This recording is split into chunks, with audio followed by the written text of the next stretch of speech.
जी के तूराला देहिया, स्वामी जी के तूराला देहिया, डरा दिया होला बड़ी जो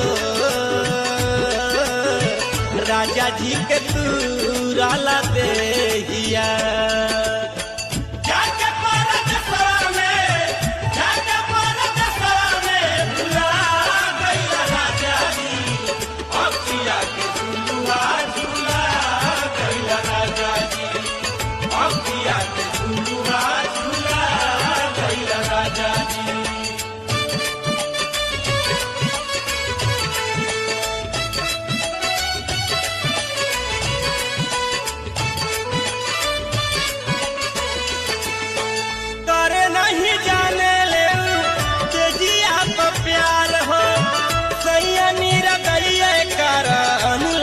बाबू खार